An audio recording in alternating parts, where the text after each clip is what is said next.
ल बोक केटा तल पनि टक्क घरमा टिभी देखाउँदै मासिएर खुवाउँ लाग्यो अया दाइ मेरो पेट दुख्यो म त सक्दिनँ के भयो निन दाइ एक्कासी के भयो भाइ तपाईँ पेट दुख्यो के को हल्ला हो ओइ यो घरमा पुऱ्याएर जा न ओहो अनिस दाइ के भयो अब के हुनु नि घरमा लानु पर्यो भने टिभी किनेर ल्याएको बोक्ने मान्छे पेट दुख्यो भने बाटोमै छोडेर हिँड्यो भने अब के गरेर लानु यत्रो टिभी अब लान नसके हाम्रोमा ल्याएर जानु न त तपाईँ पनि कहिलेकाहीँ आउनुभयो भने हामी हेर्न दिइहाल्छौँ क्या अरे हाउ कुरा नगर त घरमा चाहिएर पो किने त ए साँच्ची तिमीसँग स्कुटर छैन मलाई घरसम्म छोडिदियो त ला स्कुटर त दाइले लानु भएको छ तपाईँको जिग्री साथी होइन फोन गरेर बोलाउनु न आइहाल्छ नि ए आफ्नै दोषले पो लिएर गएको छ त्यसले मलाई ज्यान दिन्छु भन्छ जब स्कुटर दिन्न होला त 7 जुनीसम्मको दोष हेलो यार दोस्त के छ यार बिहानदेखि मैले तिमीलाई सम्झेको थिएँ बाटो कि लागेन त्यस्तो त केही भएको छैन दोष अघि बिहान खाना खाँदा एक दुईचोटि यस्तो भएको थियो तिमी सम्झिँदा पो रहेछ त है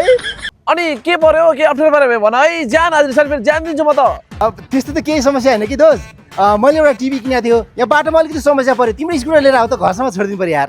स्कुटर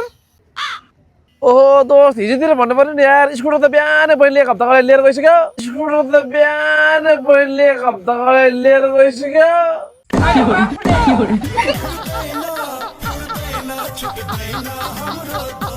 अब बहिनीले स्कुटर माग्नु हुन्थ्यो हेर दोस्त तर के गर्नु एक नम्बरको चोथाले मुखाले छुच्चिसके म त बहिनी फेरिदिन्छु होला एक नम्बरको चोथाले चाहिँ त्यही भएर मलाई भन्नु मन लाग्दैन यार के रे के भने ओहो दोस्त बहिनी आइसक्यो हो र आवाज सुने जस्तो लाग्यो स्कुटर मागेर मलाई तुरन्त लिन आउँथ्यो यार अझ लाज पसाएर बोल्नु लाज लाग्दैन दोष तपाईँले सम्पर्क गर्नुभएको व्यक्ति आदि पागल भइसकेको छ धन्यवाद कस्तो कस्तो मान्छेलाई साथी भनेर बसिएछ भने अब यत्रो सामान कसरी लानु मैले हे तेरिका दाइ यसो तपाईँ दुनियाँलाई हेल्प माग्नु भन्दा याङ्गो बुक गर्नु न ए बहिनी मान्छे जाने होइन के सामान लाने हो तपाईँलाई थाहा छैन याङ्गोमा याङ्गो डेलिभरी बुक गर्न मिल्छ नि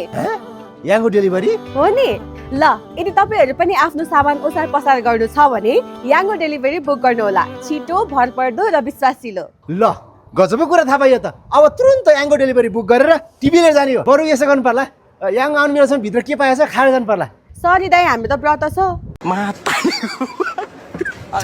हेलो याङ्गो डेलिभरी म लोकेसनमा छु है